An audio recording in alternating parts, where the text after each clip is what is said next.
So I actually concluded the lecture after that last pause, but apparently had not turned on record. So I will finish it again. Picking up on page 134. So we talked about, God is eternal, the world is perpetual. Lady Philosophy then goes on and says, since the state of God is ever that of eternal presence, his knowledge too transcends all temporal change and abides in the immediacy of his presence. Okay, now notice that. His knowledge transcends temporal change and abides in the immediacy of his presence. Okay? Keep in mind what she's talked about as knowledge. It's the capability of the knower to know, not the physical, substantial nature of the thing being known. Right? So, God's knowledge, embraces all the infinite recesses of past and future and views them in the immediacy of its knowing as though they are happening in the present. Notice the language, excuse me, the language she has to use, as though they are happening in the present. Why the as though? Well, because for God, everything that occurs in time, down here, okay, is the eternal now. It's the is for God. All time that we are aware of, from the beginning of time, let's say, beginning of human existence, let's say, to there is no end. Okay, all of that for God is now, is what she is saying. Okay, so if you wish to consider then the foreknowledge or prevision by which he discovers all things, and notice there's a problem just with the very terminology she uses, for the simple reason that we exist in time. We cannot conceive of something happening outside of time, or we cannot conceive of understanding what happens within time outside of time. So that's why we have to use words like foreknowledge or prevision. Foreknowledge, knowing something before it occurs; prevision, seeing something before it happens. She says, by which he discovers all things, and that verb discover is kind of interesting because it means to uncover, that is to remove the covering from, to make what is hidden unhidden. So for God, all things are not hidden. They're all immediately known. That's his capability of knowing, is to know things immediately. All right? All things. By which he discovers all things, it would be more correct to think of it not as a kind of foreknowledge of the future, but as the knowledge of a never-ending presence. And that's what I've been saying, the eternal now. Everything, creation of Adam and Eve, Abraham, the prophets, Moses, King David, Jesus hanging on the cross, Book of Revelation, all the events there. However, billions of years in the future, they're all for God now. It's not a foreknowledge, it's not a seeing things before they happen kind of a thing. So that it is better called providence or looking forth than prevision or seeing beforehand. For it is far removed from matters below and looks forth at all things as though from a lofty peak above them. Think of it this way. Think of it this way. So here's, a person's life. They're born over here and they go on through their life, this way. And over here, they die. Okay. How does this person over here, this one, experience life? Well, moment by moment by moment, week by week, month by month, etc., year by year. chronologically, right? God up here, where is it? This is the eye of God. This is outside time. This is inside time. God sees, notice, all of this, what? Right here, as now. Okay? He just sees it, boom, now. She goes on and says, bottom of 134. So God sees all things in his eternal present, so that this divine foreknowledge does not change the nature and property of things. It simply sees things present to it exactly, to its mind, to its knowledge. It sees things present to it exactly as they will happen at some time as future events down here within the realm of time, because God is eternal. He's outside of time. Okay, I'm going to keep beating this horse. Everything that occurs within time for God is present, the eternal now, or what C.S. Lewis called the eternal present. Bottom 134, top of 135. The divine gaze looks down on all things without disturbing their nature. It looks down, but doesn't tweak anything, doesn't modify anything. To him, they are present things. Okay? But to those in time, they are under the condition of time. And what those in time would experience looking down the road are future things. To God up here, they are not future things. It's all now. So if you say at this point that what God sees as a future event cannot but happen, and what cannot but happen happens of necessity, if you bind me to this word necessity, then I'll say, yeah, okay. But it is a necessity which scarcely anyone except a student of divinity has been able to fathom. That is, okay, but you're splitting hairs there. It's a necessity simply because God sees it. But the past is as much a necessity as the future, therefore. She says, I shall answer that the same future event is necessary when considered with reference to divine foreknowledge, and yet seems to be completely free and unrestricted when considered in itself. That is, when the thing down here in the chronicle of time occurs, there's no necessity on it. There's no compulsion on it. There's nobody forcing that thing to happen other than the free will of the individual doing it. But there are two kinds of necessity. One simple, as for example, the fact that it is necessary that all men are mortal. We're born, we live, we die, period. Okay? One conditional, as for example, if you know someone is walking, you know he's walking. It's necessary that he's walking. Okay? One is, as she puts it, one is simple, okay? One is conditional. Conditional means there's choice involved. You don't get to choose whether to live or die. You don't get a choice whether or not you're going to be born. You are born, period. Yeah, you could say you have a choice whether to die, whether you choose to commit suicide or not, but what does that do? That just further emphasizes your mortality. But you do have a choice whether you walk or not, okay? So, she says, for that which a man knows cannot be other than as it is known. I know that this marker exists. How do I know? Because this marker exists. It cannot be any different than that.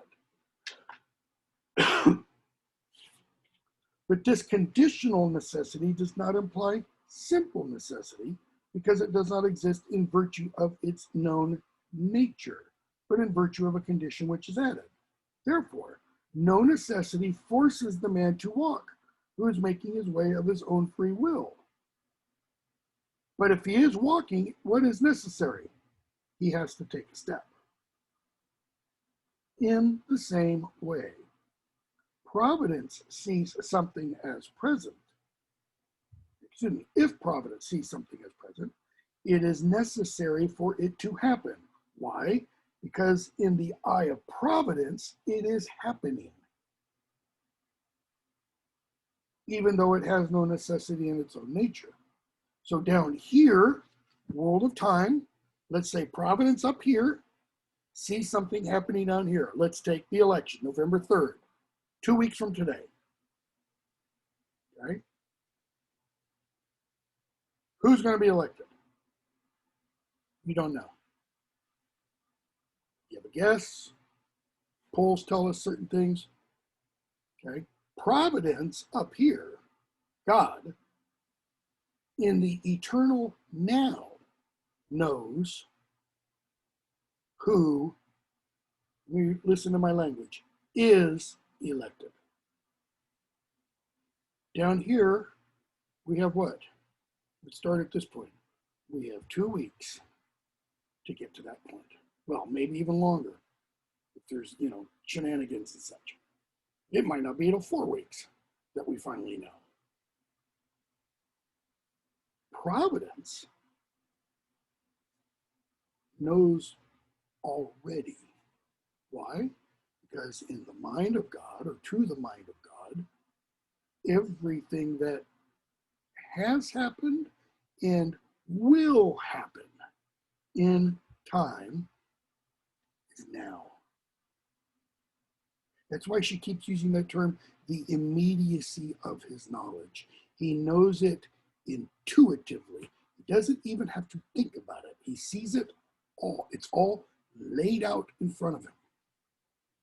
Because he's like a bird up here, flying above. And what does the bird see? Down here on the surface of the earth, the bird sees all kinds of people and things scurrying about. But the bird, in a sense, is removed from that. Now notice that analogy fails. Why? Because all analogies fail. Because analogies are built on words and language. Language are built on ideas and conceptions. We cannot conceive of being, either of being or a being, literally outside of time. God sees future events which happen of free will as present events. Election, or the election in 2024. In God's mind, it's happening, has happened, and all the future elections have happened. Why? Because he sees them all now. Everything.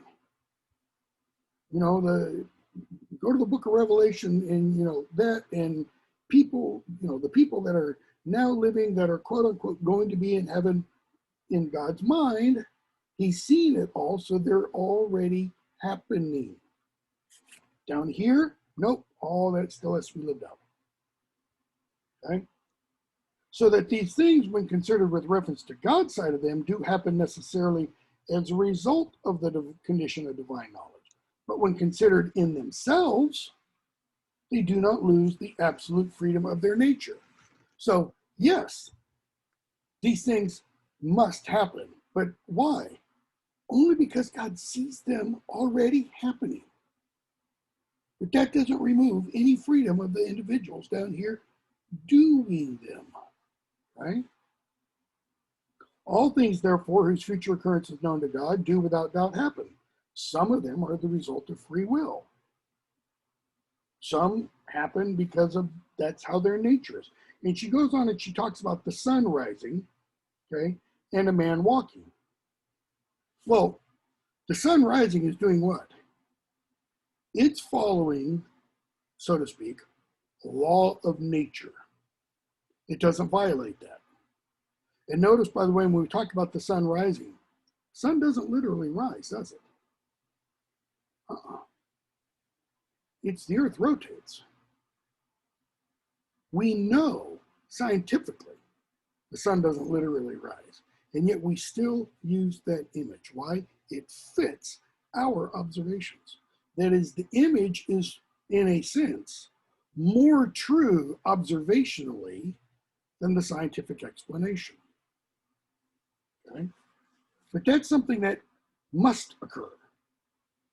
But a man walking, nobody forces him to. He decides, I'm going to walk. And so those things which are present to God will without doubt, right exact middle of page 136, will without doubt happen.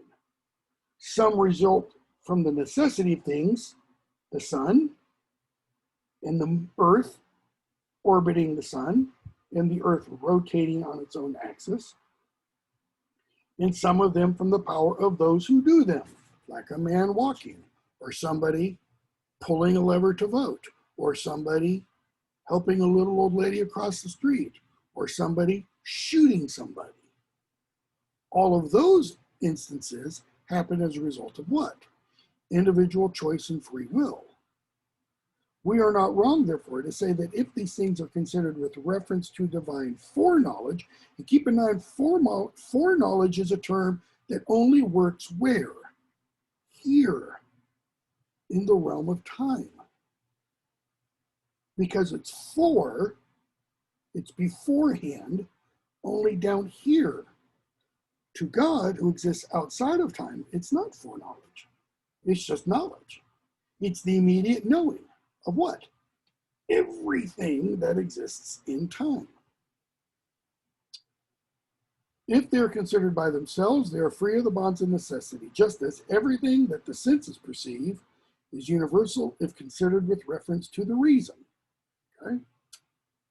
And Nietzsche says two or three kind of, but you will say, but you will ask kind of things. Why? She is anticipating the objections of Boethius. A good orator, a good speech maker, good speech writer will anticipate possible objections and try to diffuse those objections, try to answer those objections in his or her speech and or writing. But you will reply, she says, if it lies in my power to change a proposed course of action, I will be able to evade providence. Why? For I will perhaps have altered things which providence foreknows. Notice the flaw in the argument. If I am free in any proposed course of action, he says, she puts in his mouth, I can evade providence. Why? Because I will alter something that providence has already foreseen. What's the problem? If you attempt to alter it, guess what? Providence has seen that too. So no matter what you do, providence has seen it. Okay? How is this different than fate? Think of Oedipus. Oedipus is told, you will do this and you will do this. Is that because the fates have seen what Oedipus is going to do in the freedom of his action and the freedom of his will? No. In the Greek system, okay, Boethius is the Christian ideology. In the Greek ideology, the fates preordain. They predetermine. It's sheer determinism, what everybody does. Which is why, in a sense, you could say, Oedipus is not guilty. Okay? What's the real power of Oedipus? Is it the fact that he fulfills the prophecy? No. It's when he recognizes how he fulfilled it. He fulfilled it by attempting to deny it. He had fulfilled it by attempting to run away from it. Okay? So, she says, my answer will be, you can alter your plan, but since this is possible, and since whether you do so or in what way you change it, it is visible to providence, the ever-present and true, you cannot escape divine foreknowledge. Well, okay, so then you might ask this, she says. Isn't divine knowledge changed as a result of my rearrangement? So that as I change my wishes, it too seems to change its knowledge. That is, as I change my wishes, what? In time, does divine knowledge then say, oh, look, he's changing, therefore my knowledge is changing? So I'm going to cross out what I thought was going to be before? No, it's not how it works. Because God up here above time sees, let's say down here, I decide one thing, and then I change I decide it here, and I go on, I change my mind here. Guess what? The difference between here and here, up here, there's no difference.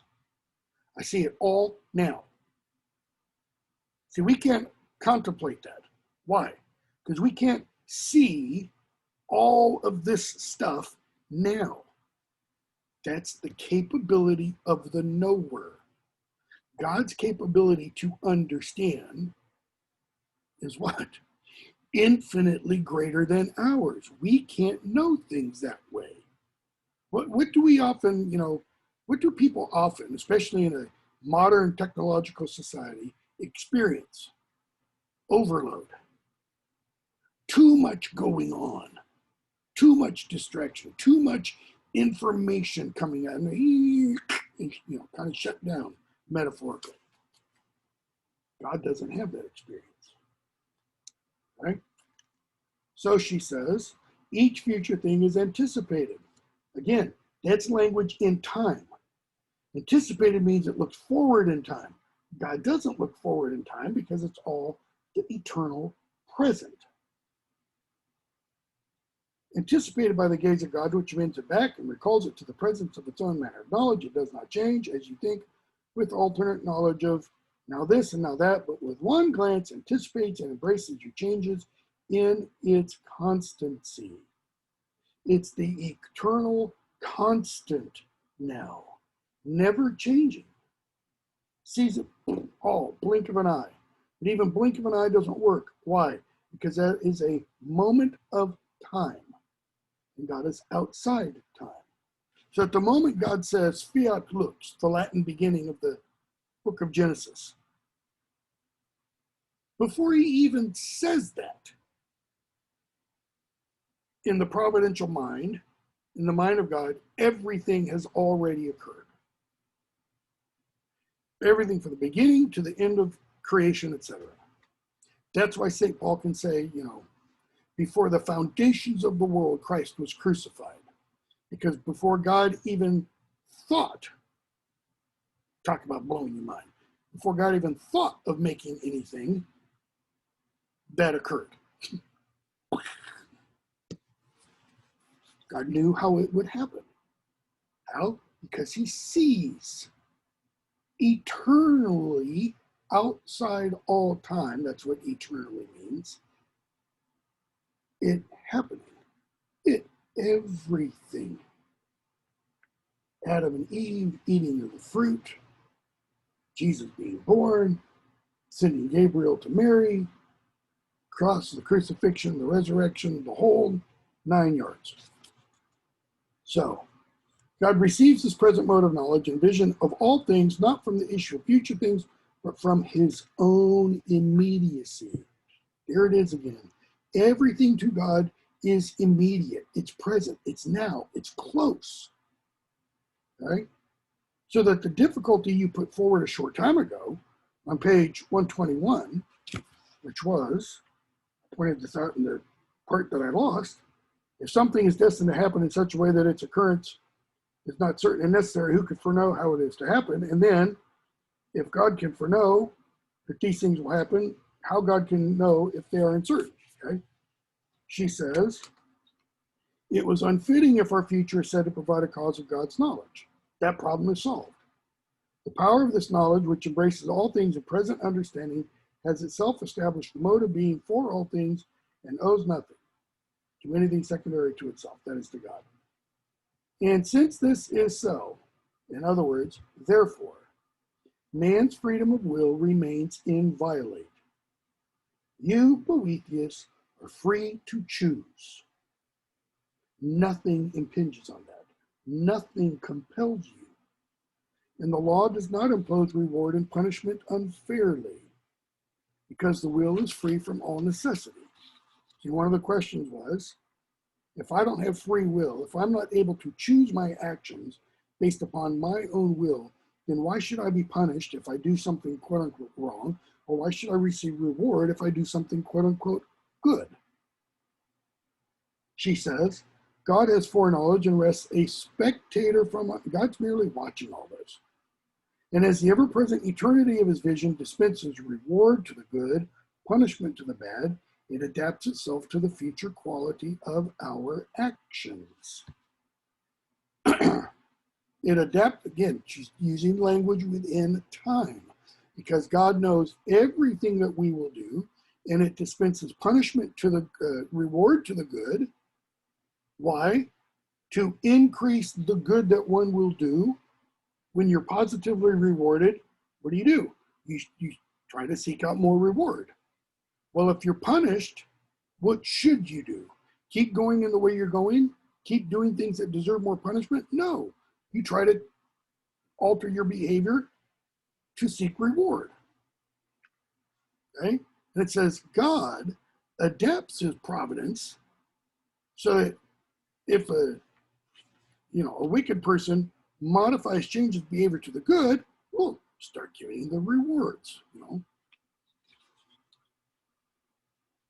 Therefore, hope is not placed in God in vain, and prayers are not made in vain. For if they are the right kind, they cannot but be efficacious. That's assuming, first of all, that prayers can be efficacious, and the idea is based upon the New Testament letters, where it talks about, Paul talks about the prayers of a holy man are effective and good, okay?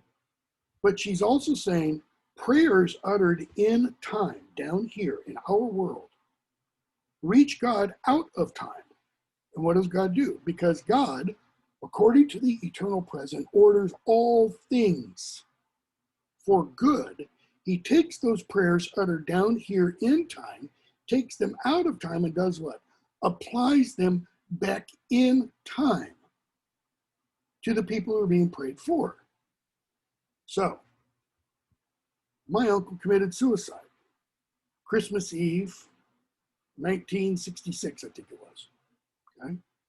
He had been a World War II vet and suffered PTSD for years. Bad depression, had nightmares. He was on the landing wave of the American soldiers who invaded the island of Okinawa. Had a really horrific experiences. All right. What Lady Philosophy is saying is, if I believe this and I were to pray today to God for my uncle to say, oh God, alleviate some of his depression, remove some of his fear, then God hears that prayer where? Outside time. Because for God, everything is now. So he hears it in the present and does what? Because he orders all things in providence for good of those down here in time, okay, to direct them to the good. St. Paul says God wills that all shall be saved, right? He hears that prayer, and then he applies it when? He doesn't apply it October 20th, 2020 to my uncle, because my uncle's been dead for, could be what, 54 years? No, 53, almost 54 years. What's he do? He applies it in time when my uncle is still alive. Right? I mean, totally mind-blowing if you believe this. This is why, by the way, some branches of the Christian church, the Orthodox Church, the Catholic Church, believe in the power, the efficacy, if you want, of prayer for the dead. It's not that God is applying it to the dead person's soul, either in heaven or hell, or purgatory, if you believe in purgatory. It's God's applying it to the person while they're still alive to help him or her live his or her life to hopefully, rise up to God and such. Therefore, Lady Philosophy says, avoid vice, therefore, and cultivate virtue. Why? Because God up here sees what? He sees your vice and virtue now. Okay? Avoid vice. Why? So you avoid punishment. Cultivate virtue. Why? Because when you cultivate virtue, you're cultivating goodness. Where does goodness come from? It comes from God. Why? Because goodness is an aspect of God. So do those things that make you more like God. Lift up your mind to the right kind of hope. and put forth humble prayers on high. Notice the seeming contradiction or paradox. Humble, lowly prayers that lift them up on high, lift them up to God. And I think there's probably a biblical allusion there. It's the parable of the Pharisee and the publican that Christ tells. Two men go into the temple, one a Pharisee, raises his hands and face up to God and says, "Oh God, I thank you that I'm a Pharisee and that I tithe regularly, I follow all the laws, I eat according to the dietary laws, and that I'm not like that horrible publican." And the publican falls down on his face and says, "Will God be merciful to me, a sinner?" And Christ says, one man left the temple justified. And it's the man who acknowledges his sin. Okay? That's why put forth humble prayers. A great necessity is laid upon you. I thought there wasn't any necessity. No, there is.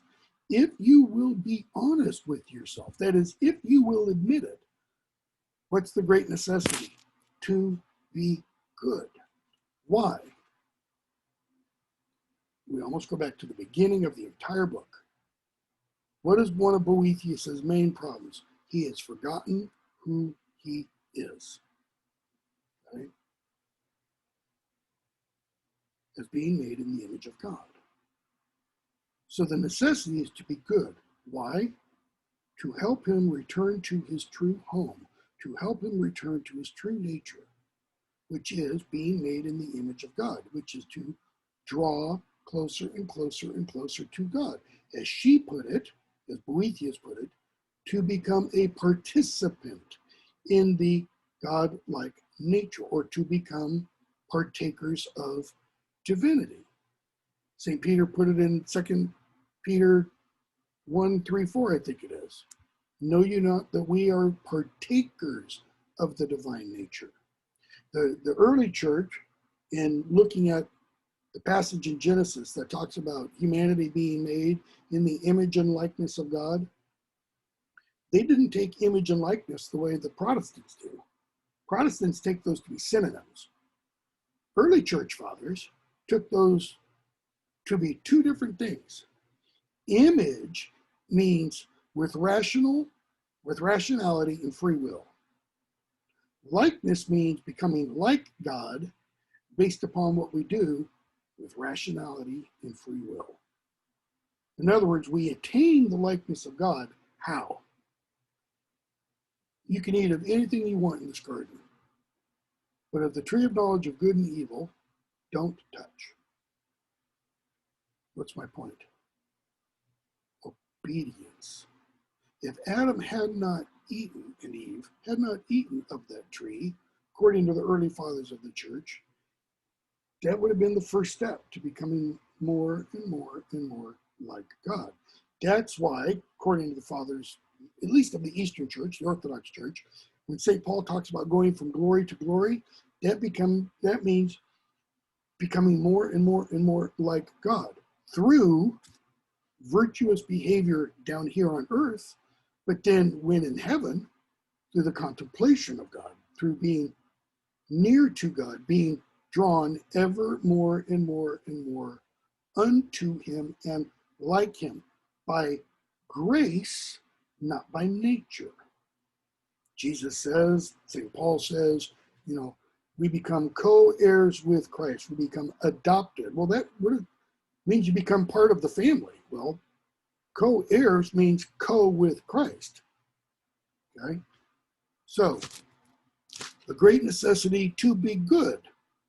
Why? Since you live in the sight of a judge who sees all things. You better be good, because God sees what? All things, beginning to end. Everything one does in life. And everything one does in life is kind of, worked into that overall plan of providence.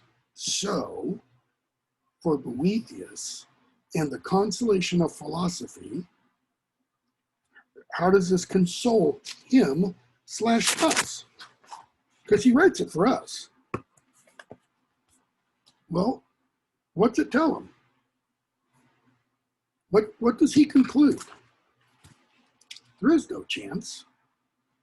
There is no misfortune. Everything that happens for what? Really? For our good. Everything that occurs to me. If I get cancer, that is for my good. Explain that, Well, that's what he's attempted to do. It's for my good how? It's designed for what purpose? Ultimately, leave all the little things out to draw me closer to the good, the summum bonum, the highest good. Okay? Now, next thing we do is Dante's Divine Comedy. We start with the Inferno, then Purgatory, then Paradiso. Notice, Dante has to go to a pit of hell before he can start climbing. Why? Just as Boethius had to, Lady Philosophy says, get to the heart of his problem. She had to pull away all the symptoms and get to the real problem. Only then could she diagnose the problem and point him in the right direction. Similarly in Dante. Okay?